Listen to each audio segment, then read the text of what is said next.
everybody. On behalf of the entire Steelman family, I wish you all a very happy and prosperous New Year. Um, we might be an optimist, a pessimist, a realist, but I think we're all on the same page when I say that the worst is behind us.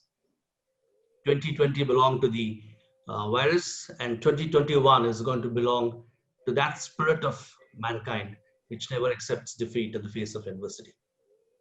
So welcome once again to all of you. It's time for us to rejoice, but it's also the time for us to rebuild, to reconstruct, to resurrect, and to reclaim our past economic glory. Mind you, just about a couple of years back, we were the fastest growing economy after all. So it's time to reclaim that territory and to discuss this. We probably have put up a cracker of a panel, I would say, and it's my honor to really introduce them to you all. We have Dr. Umesh Jena with us, a mining engineer by profession. He's done his doctorate from the Collins University, US, Columbia.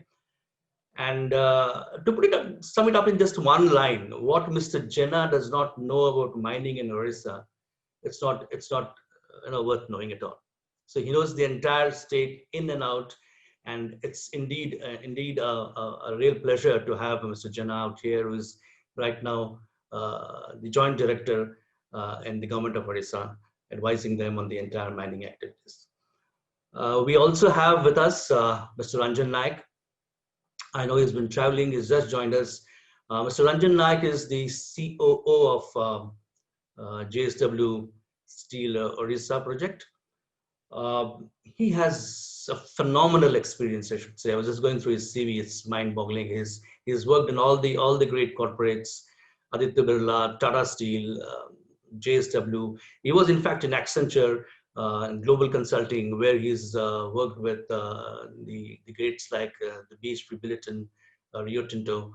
And again, to sum him up in one line, he is the points person of JSW in Orissa. On him depends the entire JSW's foray in Orissa, especially in the mining sector. So welcome to Mr. Ranjan Naik also. We have, it's a privilege to have Mr. Ramakrishna with us of ArcelorMittal Nippon Steel conglomerate. He has a very rich experience of more than 2 decades in the entire mining sector and has worked in all the mineral-rich states of this country. He's worked in Goa, he's worked in Karnataka, he's worked in Chhattisgarh, he's worked in Jharkhand and Orissa. He heads the entire mining vertical of AMS, and he's also a pellet expert. He's an expert in mergers and acquisitions as well. So he brings to the table a multifaceted personality, really. So it's really good to have all of you. And but to do the honors, I'm sure all of you would agree with me that we'll stick to the time-honored principle of ladies first. So to do the honors, I would first like to invite Nishta to give us a bird's eye view. She's a general manager in Steel Mint. She keeps a hawk eye, I should say, on the entire iron ore and the steel scrap business. And she represents our organization in various national and international forums. So Nishta, please take this away. The screen is all yours, and give us a bird's eye view, a heads up rather, on what the situation is in ground zero. Sure. Thanks, Mr. Bhatt. Hello, everyone. I'm here to give a small presentation on the changing dynamics of the Indian iron ore market. So we'll start with the outlook of Indian iron ore production and demand for FY21.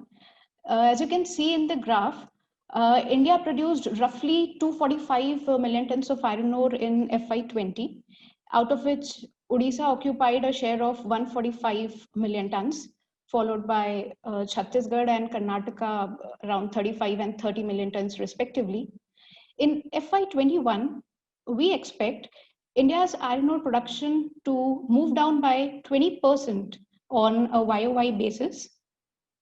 Similarly, if I talk about the India's iron ore demand, we expect India's iron ore demand to be lower by 12% on YOY basis in FY21, which was roughly around 195 million tons in FY20. Well, the fall in iron ore demand comes on the back of the lower crude steel output, which was the result of the pandemic scene, when India's crude steel output fell to just 3 million tons in the month of April. However, we have seen a gradual recovery with improved capacity utilization, and in the month of December, India's crude steel output was recorded around 9.5 million tons, which is again a substantial recovery, which was backed by, of course, the strong domestic demand. Coming on to the next, the status of auctioned iron ore mines in Odisha, which have been the talk of the Indian iron and steel industry so far this year.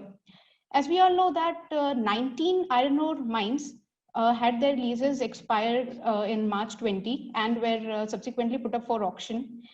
But out of that, if I talk about till November, only 11 mines have started production.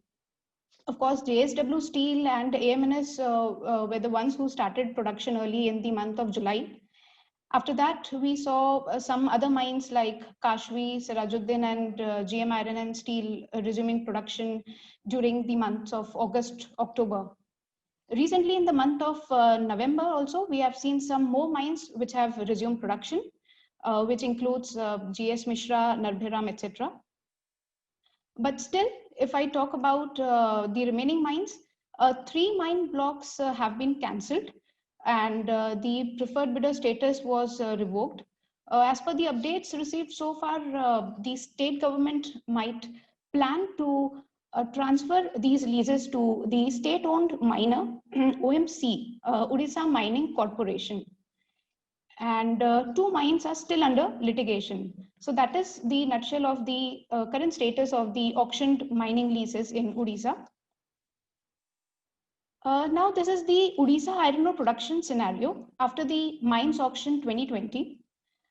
Towards the left-hand side, you can see that the total production of Odisha mines was around 145 million tons in the last fiscal, out of which the share of auction mines was around 71 million tons, and that of non-auctioned mines was 74 million tons.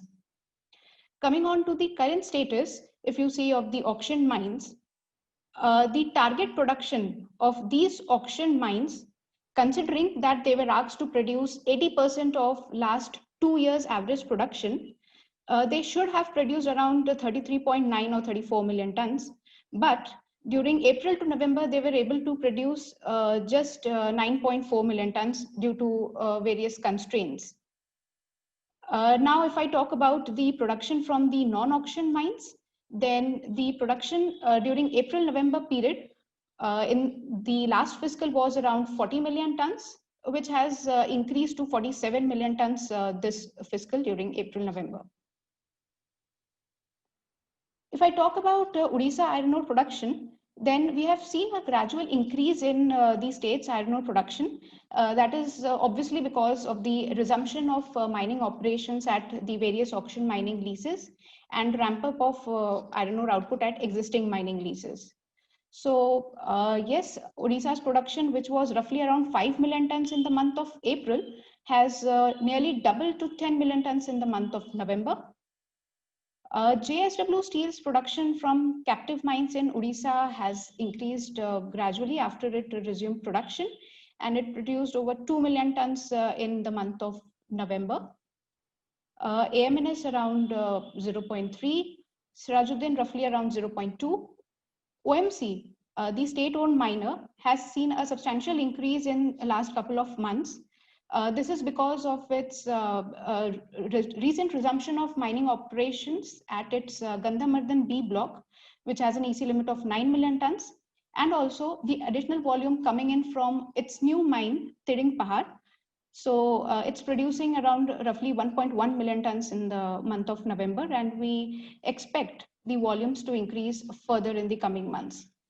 Other key players include SAIL and Tata Steel, with volumes roughly around 1.1 and 1.5 million tons respectively. Now we have seen some increasing merchant iron ore supplies coming into the market from the iron ore auctions conducted by Steel Authority of India Limited. So as you all are aware that in the month of September 19, Indian government allowed SAIL to sell 25% of its annual iron ore output in the merchant market, so that there is no shortage of iron ore in the Indian domestic market.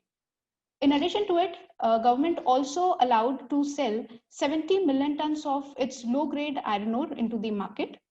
So following that, the company has been conducting auctions from its various mines situated in Odisha, Chhattisgarh, Jharkhand, and Karnataka as well. So since the mines resumed the auctions from the month of Feb 20, nearly 2.9 million tons of iron ore fines have been sold through these auctions so far till the month of December. Now, if I talk about the iron ore prices, yes, there was a period when, because of shortage of iron ore, the iron ore prices shot up sharply, and they jumped nearly threefold. If we see from the graph, then around it was 2000 roughly levels on X mines basis, which increased and shot up to 6400, 6500 levels. But since last 1 month, we have seen a stabilized pricing that has been come up in the state of Odisha. So we see there has been a sharp increase in the last couple of months. But yes, now the prices have started stabilizing, which we have noticed.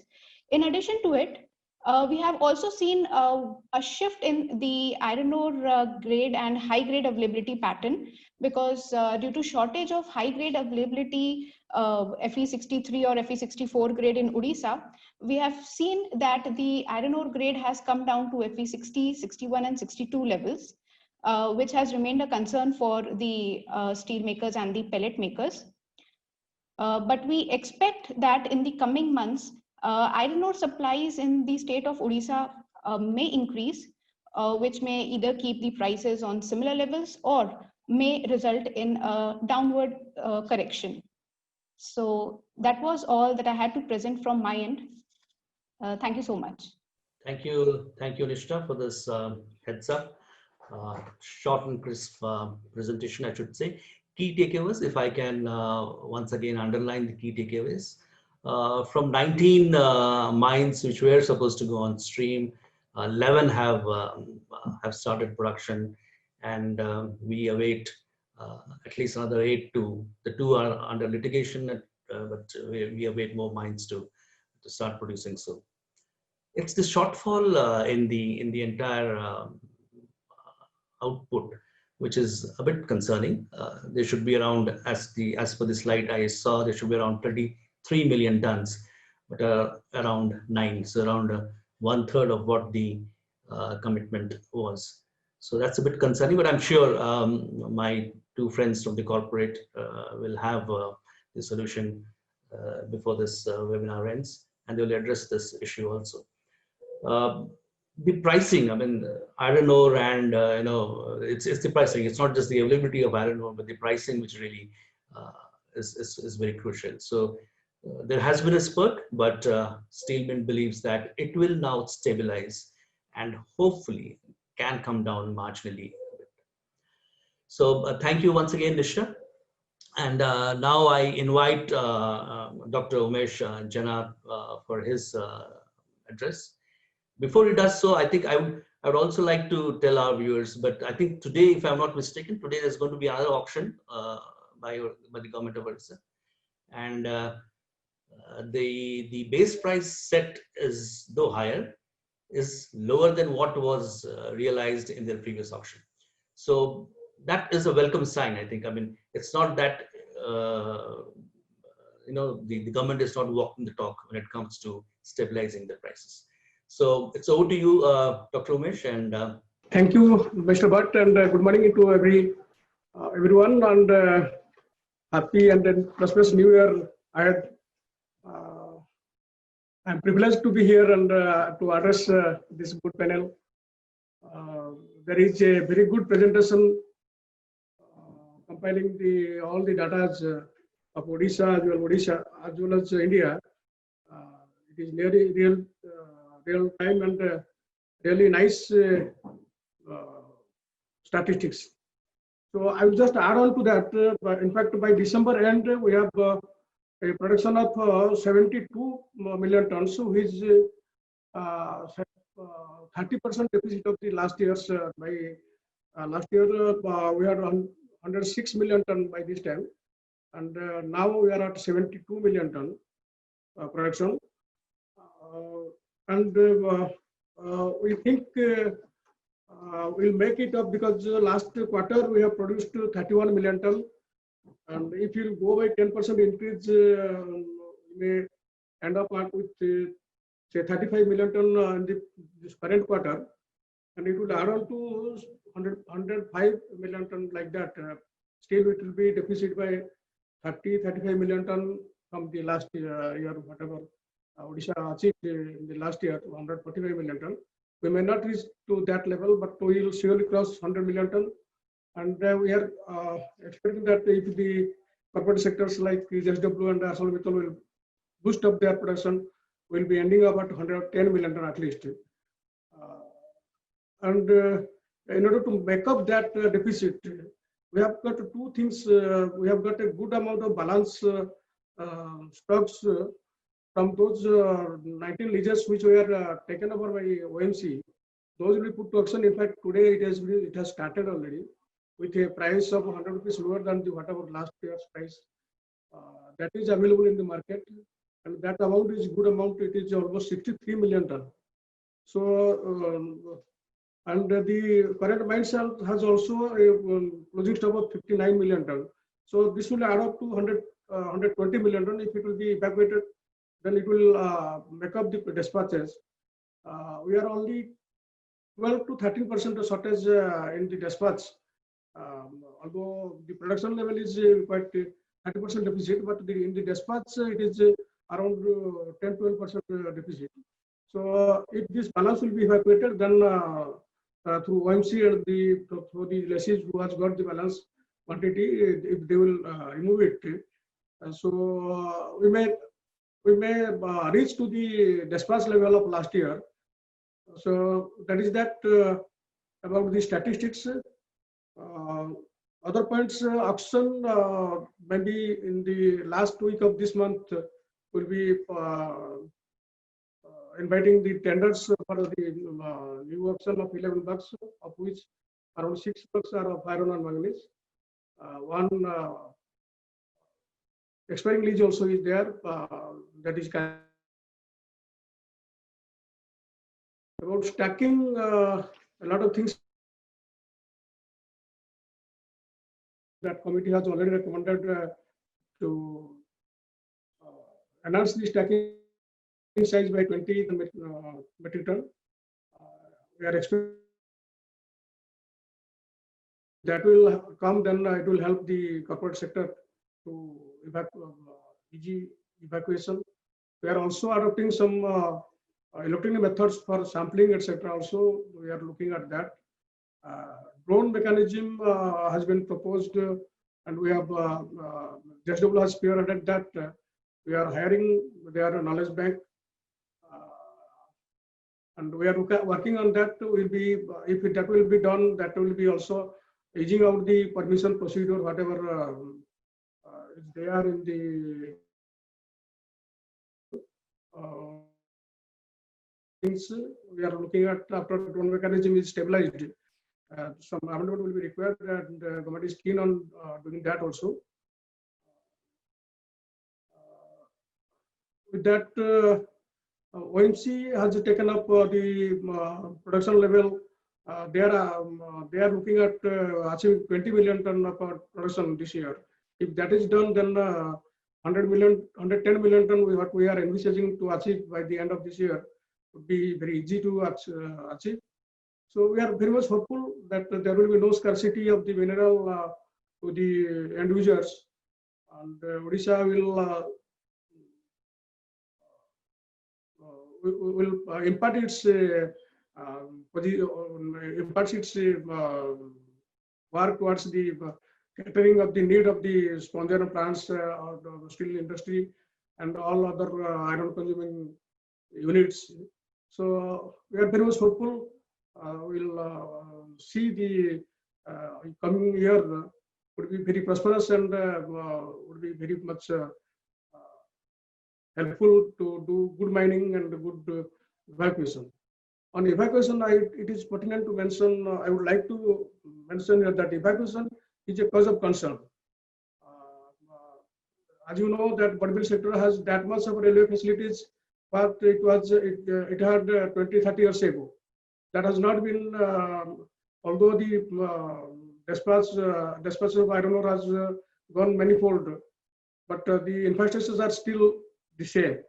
The NH 215, although has been four-lane, but the road making has not been completed yet. Pipeline has come, but it has not been used to that extent what it would have been. So the evacuation is always a cause of concern.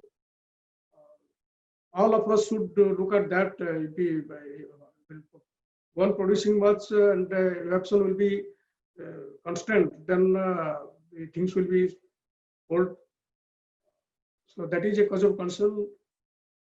Or else, Odisha government is, I think, is doing well, and we are always looking at catering the need of the industry sector at Odisha and as well outside the Odisha. So that is all what I want to tell. Thank you.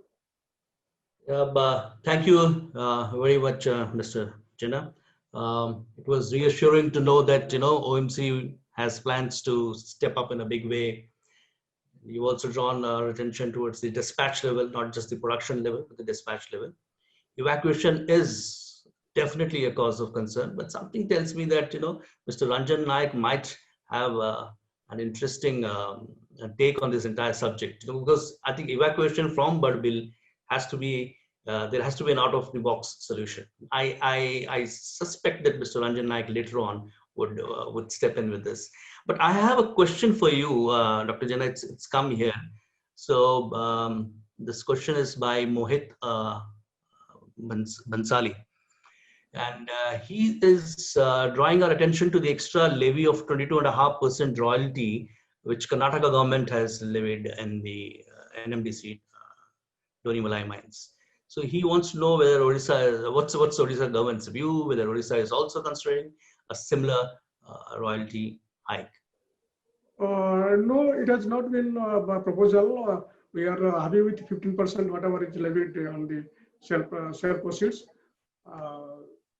There is no such program so far my knowledge is concerned. Thank you. The another question which has come up by Vivek Seth, he wants to know the reason for more production from the non-auction mines compared to the auction mines. Yeah, the non-auction mines have also boosted their production. It is almost 60 million ton now. The auction mines has produced up to December 31st is 13 million ton, and the non-auction mines has gone up to 60 million ton. So OMC is spearheading that, and we are expecting that they would be going to at least 90 million ton, and the auction leases would be after 25. So 110-15 million ton would be at the end of the year. We will be reaching that. We believe that. So I think Mr. Bhatt is facing some technical glitch. So I guess he'll be joining back in a couple of minutes. Till the time, Mr. Jena, can I ask one question to you? That was regarding the auction of virgin iron ore blocks, which was to take place last year probably. So any timeline that is fixed for the fresh mine blocks that would be put up for auction? It will be certainly known by this weekend. The high-level committee has already been taken place, and all preparatory works has already been completed. So we are expecting that the NIT will go by the last week of this month. Okay. So once the NIT will be published, then the next data lines will be Mm-hmm. Deadline has not been fixed, but tentative deadline is last week of this month. The NIT will be published. Great. So we can expect some new blocks coming in. Any idea of the tentative number of blocks that would be put up, sir, for NIT? How many mines? Six blocks for iron ore manganese. All right. Of that, one will be the working leases of Asia leases, that will be and 5 virgin blocks. All right, all right. And how is the status of the iron ore inventories, sir, at the auction mining leases? The inventory I told it is 66 million ton of iron ore that has been taken over by the OMC. That has been taken over under 12 HS by state government, and in turn we have handed over to OMC. And OMC has started. Today is the auction on that. The whatever quantity they will phase-wise will be auctioning, and that is an addition for that is what I told. Because of this, the dispatch figure would be almost at least we expect that the deficit would be marginalized by 10%. So whatever dispatch last year happened, we may reach up to 10% deficit of that.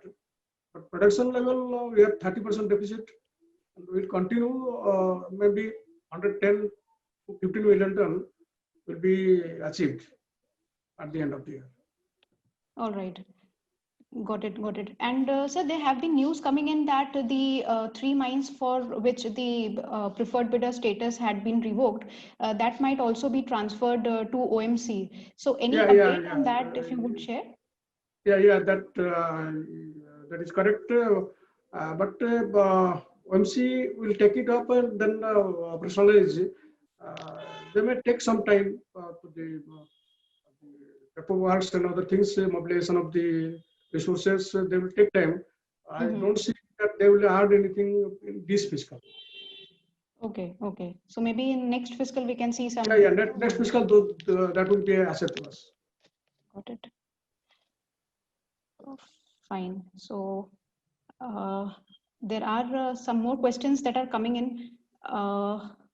Sir, there are some common questions coming in that we have been hearing about the road infrastructure not properly met in Odisha, because of which there are some logistics constraints. So anything you would like to elaborate on that? That in fact I told in a nutshell that the infrastructure, although the production and dispatch level has gone manifold up, but the infrastructure remains the same. But it was in the last 30 years. The railway line was the very same, that has not been double lined. The road, although on paper it has been made full line, but the construction is yet to be over. So the pipeline, 2 pipelines has been laid, but that has not been used to the extent it should have been. So that way, the infrastructure for evacuation is really a cause of concern.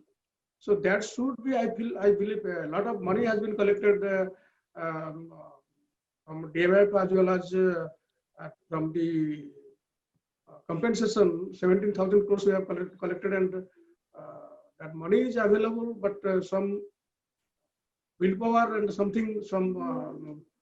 collective effort should be made that one dedicated corridor for railways or by road or some other means of the dispatches should be there. Unless that will be there, it is really a cause of concern, because day and night those people who are there residing there, they are very much known. Mr. Ranjan and Mr. Ranjan Naik would be telling on that. Can you believe that the ArcelorMittal has got a plant at Dubna and the mines at Thakurani? That distance is almost 30 kilometers away. And now they are preparing to transport the mineral through Chaibasa, rotating. It is 150 odd kilometers. They are preferring that. There is so much congestion in the Joda and Badmil sector. So that way it is a big hindrance to all operators. So a lot of think process and leadership and willpower is required. Because if we dwell on that great property of Koida sector, we have to provide the infrastructures for road and transmission of the other means, whatever means is there, whatever means is suitable, it should be there. This is my personal opinion. And thank you so much, sir. I think Mr. Bhatt has joined back. Yeah. Over to you, sir. Yeah. Yeah. So, but I don't see Mr. Ranjan Naik on the screen. Oh, yeah. He's back. So, I would like to invite Mr. Ranjan Naik to come up with his presentation. Excuse me, sir, but I've got other assignments. Director is also waiting for me. So, Okay. can I leave, sir, with your permission, please? Yeah, we would like to keep you under room arrest, but that's beyond us. Let me come back from. Yeah, if you come back, it'll be great because there are many questions coming in. I'm sure. Yeah, I will be there after coming in. I'd like sure. 15-10 minutes. Thanks for your time, but we'd really love for you to come back and join us and answer a few questions. Thank you, Dr. Jena. And now it's over to you, Mr. Ranjan. Yeah, Mr. Bhatt, thank you for inviting JSW to this forum. This is a very important discussion, is what is happening since morning. And Happy New Year to you and to all participants and to the Stillman team. Stillman team has been doing a great job. It has been helping us to keep us abreast about the industry, about the particularly iron ore. So thanks to your team. So friends, I have just made a small presentation, just keep you updated or keep you abreast about what is happening with JSW Mines in Odisha. So just to give you a brief, the auction process started in the month of Jan and Feb, and out of which we could win around, 4 mines, and the leases were executed on 26th June actually. So there was a gap because of this pandemic actually. So from March, earlier plan of the government was to execute these leases in the first week of April, but it got postponed due to obvious reasons, which all of us know. So then the operation started immediately after that. We started around 1st of July, and the combined capacities of these mines were 24.5 million ton.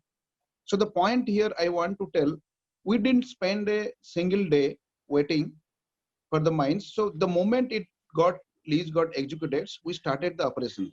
We mobilized the equipments and we immediately started the execution. So that was the point which I wanted to bring. Next slide. So if you look at initially, I think there is some mistake in the first production figure of the July. Some typo is there. So if you can ignore that figure from July, then steadily the production and both production and dispatch increased drastically. Month on month, almost 40% dispatch increased actually. So last month we could dispatch around 18.6 lakhs. And this month we are targeting to dispatch around 25 lakhs. So initially we faced a lot of problems, but that was very obvious actually. Whenever there is a change, it brings a lot of stress in the system. Neither we knew, neither the government was also, because this is entirely new system. You have to appreciate. Even Government of India, Government of Odisha, we railways, and all the stakeholders around that place. It was a very new thing for us, but the auction mines to start in such a large scale auction mines. We had some prior experience in Karnataka, but in Odisha it was such a large scale operation. It was new to all of us. Yeah, next slide please. If I look at, everybody tells about the MDPA and that there is a talk of town that there will be likely MDPA shortfall and all these things. But as far as we are concerned, if I look at Nuagaon mines, our MDPA target was 4.4 million, out of which we have already produced 3.1 and required is 1.3. So another 6 months is there. So we are pretty confident of meeting the target of Nuagaon. Similarly, Narayanpochi and Ganua, There is no issue. Jajang, we are still struggling, but I don't think there is a big issue because now the infrastructure is there. It has been transferred to us, particularly the railway sidings. So we'll be able to meet the MDPA, and we are not sticking to the MDPA. Actually, I'll come to the latter and yeah.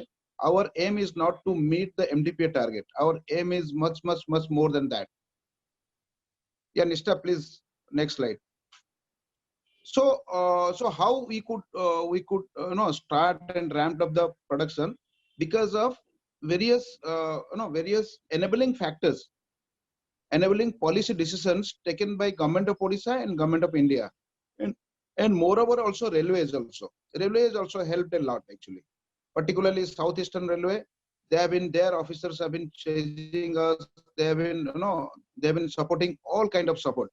So with this, so like the issuance of vesting order, it was very new for the entire policymakers and for us also, but they could do it very smoothly. Then leases were executed in the night 12 o'clock. So till collector and everybody was awake till 2 o'clock. All of us were there to execute the lease. So this shows the commitment of the officers. And then the stacking, as Dr. Jena explained, stacking, there has been a lot of progress on stacking. Then setting up the OI bridges and allowing those OI bridges. So there are plenty of, I mean, the list can go on and on, but we got a lot of support from all these people. But only thing, initial 3-4 months, it was a real struggle for all of us. But we could do that. I think the worst is over now. Your expansion plan slide is up there, Mr. Yeah, I'm not able to see that somehow. Okay, now it has come. Yeah, sorry. So as I was explaining, so we are not looking at only meeting the MDPA targets. So if you look at our expansion plan from these 4 mines, so we intend to expand the Nuagaon mines capacity from 5.6 to 20 million ton capacity. And Jajang will remain at this level due to the low resource level. And Narayanposhi will be expanding to 6 to 10 million ton. And Gonua is 1.2 to 4 million ton roughly. So these already we have applied, as you know, that after execution of the lease, there were 120 days to apply for all clearances, which we could do around 20-25 clearances, which we could do, and the progress is good. And the government I mean, both our center and state, they are actually monitoring the progress of all these clearances, because these clearances are very important for the next phase of And as Mr. Bhatt was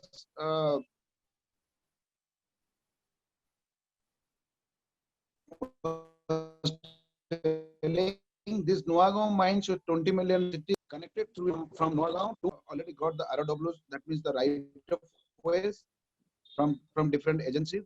The clearances are in place. So anytime that work will start. So that will be very interesting and strategic project for us to overcome the logistics issues. And from Narayanposhi also, this Narayanposhi, there will be, we think there will be another pipeline, or that's hardly 10 kilometer, or it will be connected through a pipe conveyor. And from Nuagaon, it will be a 30 million ton pumping capacity. And it will go to the east coast to Paradip, where we have already the government has allocated the land, and where we intend to set up the world's one of the best plant in Paradip in times to come, like 3, 4, 5 years down the line. But we'll start with the pumping, the slurry pumping system.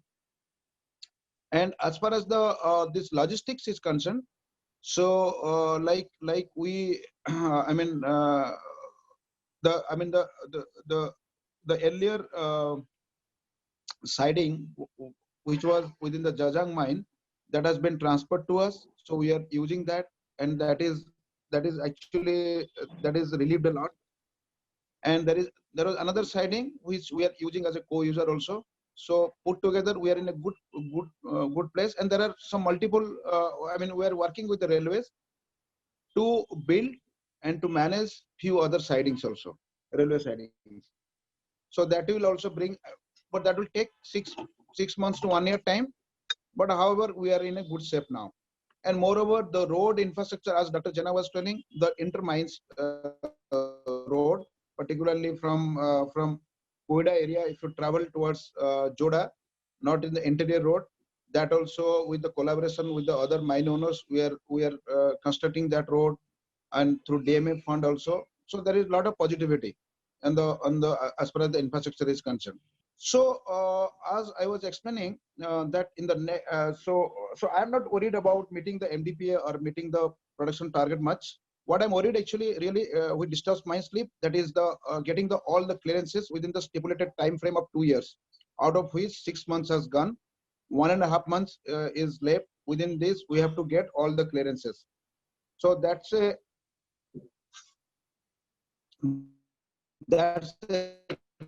really challenge. So but the good part is that both Government of India and Government of Odisha understands this challenge, and they are also helping with this. So few policy enablers will actually transform this Odisha Odisha mining in next couple of years. One of that actually is the very important is the CA, I mean the compensatory appreciation land and land for CA and FRA. So if these two things can be taken care, because it has already been done in the case of auction mines, so we believe that this should not be repeated. But the policymakers, they know the complexity will be reason as Dr. Janak and quality monitoring. That we have been working with the government also. Then we demonstrated that. So I think the government is considering that. So that will be very interesting, for us and the government and for others to see. And there are few other things, small things which the government is already doing, and we are hopeful working with the government it will be done.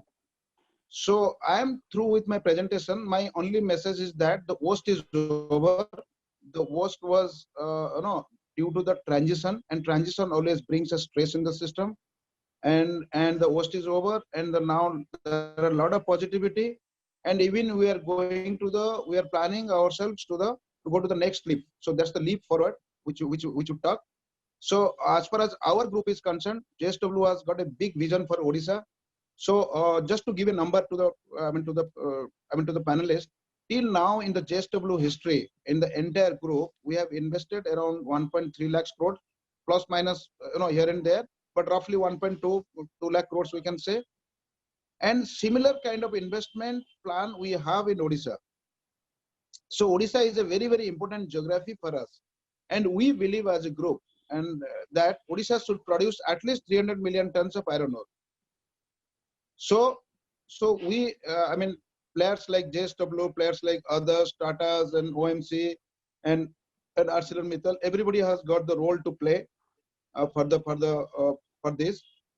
So that's all, Mr. Bhatt, from my side. Thank you, Mr. Naik. I would just like to toss a few questions to you. This entire evacuation through the slurry pipeline, I know this is going to be a game changer. I know you have this massive, plans for increasing output from all the mines. Odisha, you feel, should be producing 300, million tons of the ore.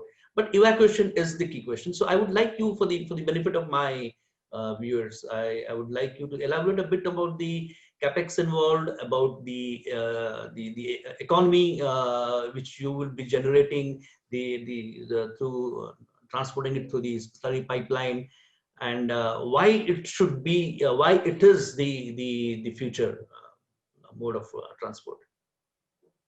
See, Mr. Bhatt, actually, we believe, and I strongly believe, the additional volume which we have to, the Odisha has to produce, there has to be some sustainable mode of transport. So what does that mean? Railway has got its own limitation. Even after doubling of the Daitari, Banswani-Daitari line also, it can take another 10-12 rakes, or hardly another 20 million tons, say. Then the rest of the thing has to either go by road or mostly by the slurry pipeline. And as far as if we look at our operating model, we need the pellet feed. So pellet feed means it has to be grounded and it has to be beneficiated also. So once it is grounded and beneficiated, the obvious mode of transport will be the slurry pipeline. And as far as the capex is concerned, initially it is a capital intensive, and we don't shy away from spending capex, because we are a capex oriented company. We are a company of building infrastructure. So we don't shy away from that responsibility, and India needs actually this kind of investment. And with our persuasion, the slurry pipeline mode was also, it was declared as an infrastructure based investment. So that means lot of incentives also you qualify yourself to get. But that's not our interest. Our interest is that the material should move very smoothly, and obviously it is very, very cost effective. It is 1/10 of what the railways or 1/15 of the road transport. But more than the cost, the point is that such a huge kind of volume can only move through the slurry pipeline. So that is and the companies like SR Steel or BRPL, they have done a wonderful job in the past, by laying the pipelines. So it's not a new thing, and globally there are a lot of pipelines. So and as far as our status of the is concerned, we have obtained almost all clearances. So we are just waiting for the to go live. Yeah, thanks for that clarification, Ranjan. Because we are confident that this is going to be the game changer in the long run. This evacuation through slurry pipelines. One quick question, if I can toss it to both the participants, from Mr. Ramakrishnan as well as you. There's this report which is there, obviously, that that you would be penalized month on month, like for any shortfall. So what's your take on this? I mean, every month penalties coming in for shortfall, or would you like a closure, say once in 6 months, or maybe an annual thing? How does it work out?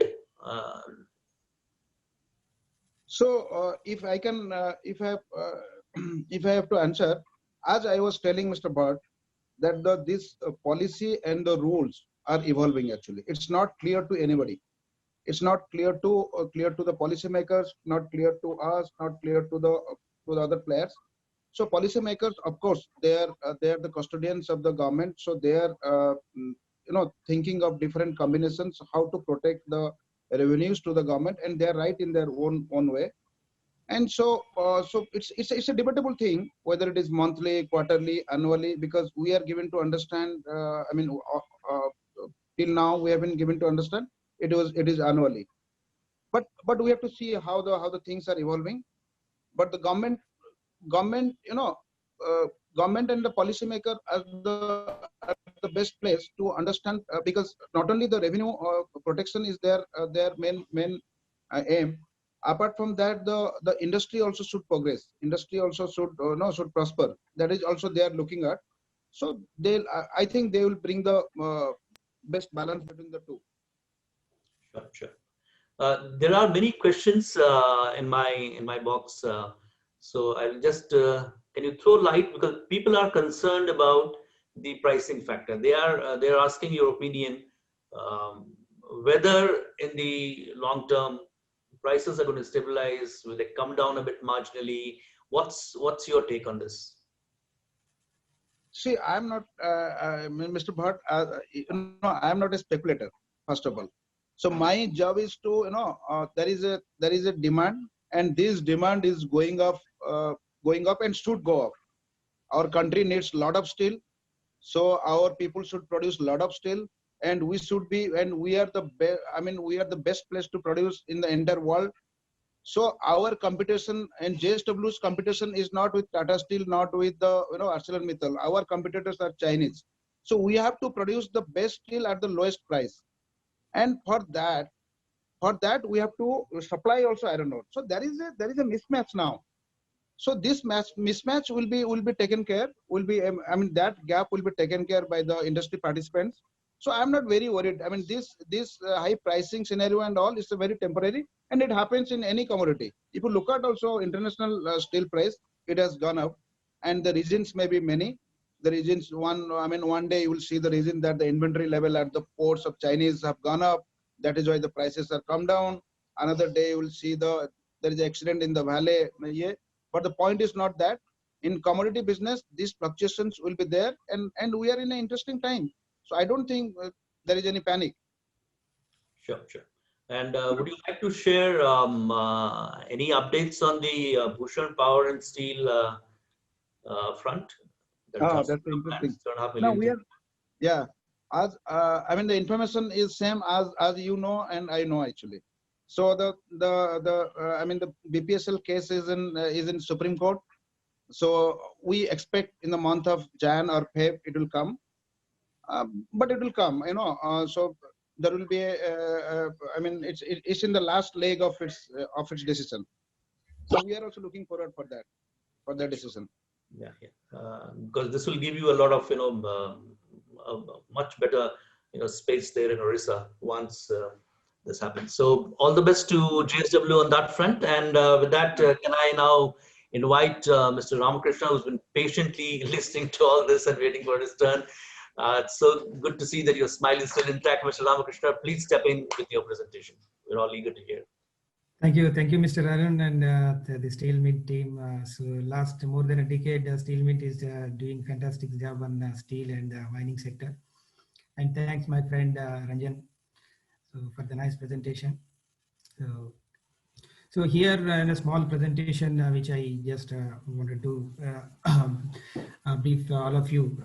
So this backdrop of Odisha, you know that actually functionally it's administratively very commendable, and then the bureaucracy system is in place. So and also the effective the I3MS, the Integrated Mines and Mineral Management System, so which is one of the best in so far in India to manage the particularly the dispatch permits in the state of Odisha. So that is there, but still there are some improvements are required, which is that the government is already taking various steps to improve further. And Odisha has advantage of 3 ports, so Paradip, Dhamra, and then Gopalpur. And then Odisha is the highest steel producing state in the country, that we all know that. And then is the #1 producer of iron ore, more than 55% of iron ore production. And then it has the maximum iron ore reserves in India. And then the production and dispatches wise, if you see that India, and this all we talk about, but still I thought I'll just share with you. Then India, the 1920, the production figures were around 205 million ton, and dispatches, the exports particularly 19 million ton. But in the current financial year, the exports were increased. So this is this is basically because of these old mines which have been so during last couple of months they have exported the iron ore from particularly from Odisha. And then Odisha, the last year we all know 142 million ton production, and then the 158 million ton of dispatches. But this year, yes, 72 million ton, out of which Dr. Jina has already clarified that more than 60 million ton from the non-auction mines, and then around 10 to 12 million ton from the auction mines.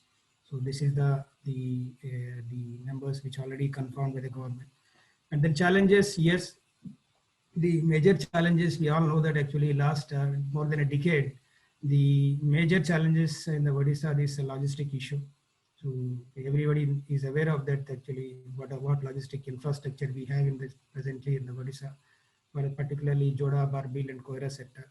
So and also typically the logistic issues are coupled by the no entry restrictions passing through the Joda and Barbil towns. So this is also one of the major issues. And then the other, the auction mines, recently the auction mines which have been taken by the new lessees, so that the legacy issues that has been resolved now, most of the issues have been resolved. And COVID also this year actually, so COVID pandemic is, so it has its impact, its own impact on the whole industry. And then the shortage of iron ore, particularly the logistic issue, and then the auction mines which have been expected the immediate ramp up the production, which has not been happened. So that is the shortage of the iron ore. which has been now automatically the demand is more and the supply is less, so automatically the prices will shoot up. So that has been done now, that has been happening now. And then the challenges for the new leases which are already operationalized and then started dispatches and production and dispatches. So they have to get all the clearances within 2 years, the fresh clearances, which is again a big challenge, and to continue the production and dispatches after the 2 years timeline. So this is one of the big challenge. And then government, yes, the easing the one by one, it's a learning process for everyone, not only for the industry and government. So for everyone, it's a learning process. So government has last couple of months, they have done many the steps have already been taken, particularly the logistic issues. So which has been the industry also the represented to the Odisha government and the government of India also. So a lot of activities last 6 months, we can see that actually physically on the ground, the things have been improving, but still there is a long way to go. Another at least next 2 years, it will take to complete all the road construction activities. And also the 2 years single, to get all the clearances in the 2 years. So this there is actually the request from the industry side that actually there should be the single window system to address all the issues, forest, the mines, and then connected departments of district administration including. So all these things actually, so under the single window system, already government is working on that. So hopefully this will help us to get all the clearances within 2 years. And then the capacity utilization, it's a capacity utilization is the major, the issue is the logistics. I don't think there is no other issue apart from the logistic issue majorly contribute for this non-utilization of the existing mines. So that's a major issue. And the revival of sick industries like the public sector, there are the couple of industries which have the captive mines, which are unable to produce it. So they may be, so those already government is working on it.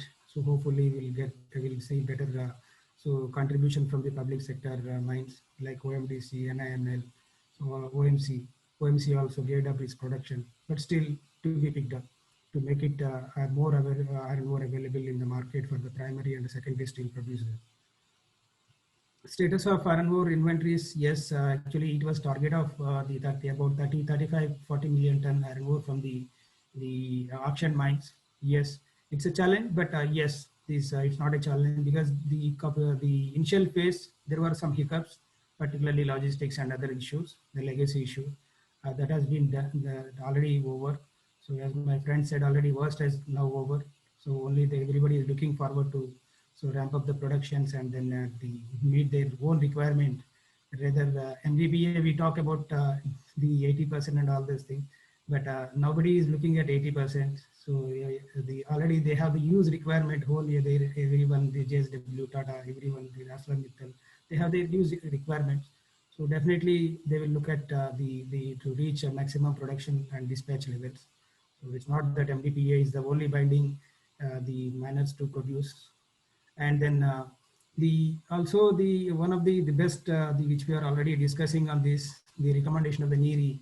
So already the recommendation of the NERI is very clear. So the dispatches are through either by the slurry pipeline or belt conveyor or railways.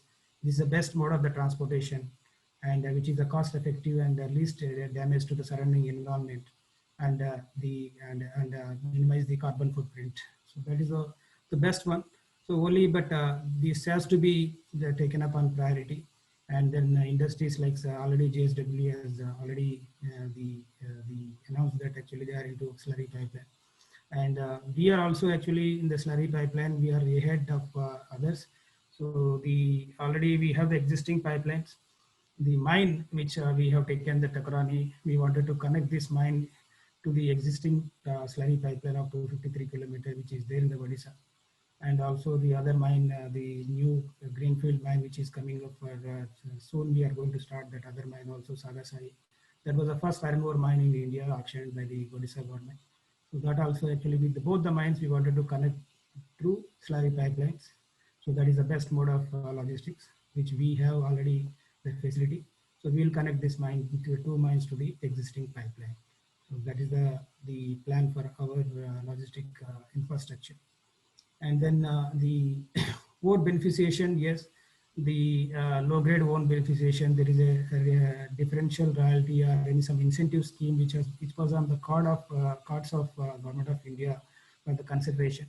So that will definitely will give some advantage for the industry, which already they have the beneficiation technology and the industry, the facilities which are all available. So which are not being used because of this only the non-availability of the incentive scheme. So some differential royalty or something concept which is there in the cards. So definitely it will increase the low grade utilization of the low grade also. So that is one of the best mode to make it sustainable iron ore mining. And then the major challenge, yes, there is a challenge that actually the Odisha, the stacking of the mineral before the due dispatch. So the pre-auction scenario was, so none of the miners was actually choose this option. Only everyone was ready to pay the highest royalty of 65 grade and dispatch the material. But now this auction mines, it is not sustainable because of the high cost, because we have to incur more than 45 rupees for stacking. So I'm sorry, 45 rupees stacking. And if you go for the highest royalty, then it could be more than 250 rupees to 300 rupees. We have to pay more. So in that the scenario, yes, everybody has chosen the first, particularly the auction mines, as prefer to go for the stacking. So which is already government has taken various steps last couple of months, and we see that actually, so in coming months some the amendments are expected, so which will also definitely boost the industry for maximize the dispatches. So we are expecting good the positive action from the government. So which is the as of present today, this is a major bottleneck within the available infrastructure. This is going to be resolved soon, we expect. And then the expected iron ore mining blocks, which already been the talked about, there are about 14, 15 blocks are coming in, but the already JD, Dr. The Jena has already indicated that in the first phase, 6 mines are coming in. So obviously, yes, the greenfield mines takes a lot of time. So maybe at least minimum 3 years to get operationalized. But there are a couple of the mines which have been lapsed on 31st March. So there are 1 or 2 deposits which can be bring into the operational immediately once it is auction. So we expect that actually that blocks will come in soon for the auction, and then people participate in the auction. Already there is experience in the first round of auctions conducted by Odisha. So everybody has taken so the good amount of experience, and then definitely this the coming options will be the more focus on sustainability and the avoid high bid premiums. We are expecting that the industry will definitely will look into this. And the greenfield mining projects, yes, it's the three years is already I said that 3 years is the minimum target to achieve the production level. So, but government also thinking that the pre-embedded clearances, some blocks they wanted to trial with the pre-embedded clearances. That is a good move indeed. So pre-embedded clearances, if the government itself get all the clearances and give the block along with the all the clearances, it's an advantage for the any industry or the mine the company to start the mining operations like the recent auction mines which started in no point of time. So it was as my friend has already explained that so the within a week time, so the mining lease has been executed, completing all the formalities, and after submission of the upfront payment and then performance bank guarantee in no time has submitted, and overnight this lease has been executed, and immediately the people have started the mining operation. So that's how these pre-embedded clearances is already in place along with the block. So that will be the great advantage for the industry to start the mining block right away, and the plan, and then the make it more iron ore available in the market and for the industry. So this is what actually just I thought I'll share all of you.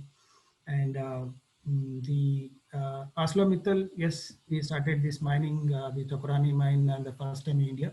So which is the first mine of iron ore, the mining operations point of view. But we wanted that our mining to be sustainable. Yes, we all know that mining has impact on land and surrounding, but we want these impacts to be positive. And our goal is to ensure that our mining operations leave a sustainable, social, and the environmental and economic legacy.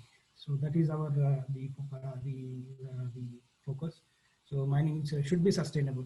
So every business has to be sustainable. Then only it will go for the long run. So that's all from my side, Mr. Bhatt and the Steelman team. Thank you for giving me opportunity to present this. Thank you very much, Mr. Ramakrishna. Just a couple of quick questions from my side before Nishta steps in with hers. One is this slurry pipeline you're talking about. Is this the one which goes to Andhra Pradesh, or is there a new one in the? So we have two slurry pipelines in place already. One is in the Odisha, 253 kilometers, which connect the mining area of Kionjhar district to the Paradip. So the 253 kilometers. So where we have a beneficiation plant in the Kionjhar district, and which connect to the Paradip. The other one is 267 kilometers, which connects the Kirandul, the close to NMDC premises, to the Vizag, the port. That's great. And there was this question which I had, tossed it across to both of you. You didn't take that.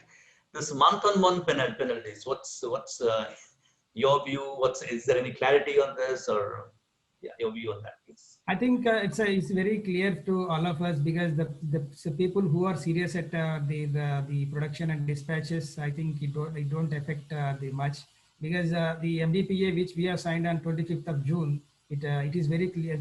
It is very clear, so that it is from annual basis, from the date of signing of the mining lease execution to the next the last day of the next year, financial year. So it is very clear from our point of view that it's an annual basis. Okay, let's hope for the best. Nishta, you have any questions for Mr. Ramakrishna? Yeah. So, sir, I had a couple of questions. One is, of course, from the presentation that you gave about the Sagasahi block that we are planning to resume production. Any timeline or any target that you would like to share with us? Yeah, actually, indeed, after we took over the Essar Steel, so immediately we pursued these long pending clearances. You know that actually EFC forest clearance and environment clearance are the most critical part. So we could get these two clearances in CY20, and so forest clearance very recent in the month of December, mid-December, we got a forest clearance, and we have submitted all the letter of intent compliances to the government of Odisha. So we expect that actually this lease execution will be done in the month of June itself, January itself. All right. And any scope of imports do you see, sir, into India? Imports, yeah, because see, actually, to be frank with you, because we almost produce more than 60 million ton of iron ore across the world. But in India point of view, our focus is actually to utilize the iron ore from the India itself. So India has so huge capacity, and particularly Odisha has its own potential. So we don't think that actually, so we should import the iron ore unless there are any quality issues which is required by our ultimately for the auto grade and then the special steel making. All right. Just one question more from my side. Any expectation about that? When do we have our plans to start the second pellet plant in Paradip? Operationalize that plant? Yeah, actually, indeed, that is also actually the built by the Essar, and immediately we have after we took over, immediately we restarted that the construction which has been left over. We expect that this year, this calendar year, definitely we are going to start that second pellet. All right. Thank you so much, sir. Good then. There are a few very interesting, I wouldn't say questions, but observations. One is for Mr. Ranjan Naik, which says that how did you manage all the clearances for the slurry pipelines, and how could you, fast track it? So it's more of a compliment, I think, rather than a question. But there's also a very very interesting question. I thought there's a question which requests both of you. That apart from mining, you should think of sustainability, you should think of jobs, you should think of CSR and inclusive growth. So Is there something you would like to add on to that? I'm sure they are doing a lot, corporates are doing a lot, but anything which will satisfy him? No, actually, so I'm little discomfort with that phrase. You should think. You should not think. Actually, you have to do. So that is what my take. Sustainability, jobs, inclusivity. That is very much part of the basic part of our business philosophy. So wherever we go, we do that. We build roads. We build for whom? For the society. We build the infrastructure. We create the jobs. We create the so-called sustainability programs, CSR programs. So I mean, that is very much part of our philosophy, our operating and business model. So please rest assured that JSW will not be far behind for that. Comforting words. Anything you would like to add, Mr. Ramakrishna, on this? Indeed, already as I told you that actually sustainable index is our prime focus. So wherever we operate and wherever we do the business, definitely sustainability is our prime focus. And yes, you know that actually the local community and the stakeholders, then what not. So we have to go along with them. So that already. So we have been doing that from last from several years. And in Odisha also, yes, we already connected with the system, local system, and then stakeholders. So definitely, the sustainability is the key for any business to sustain.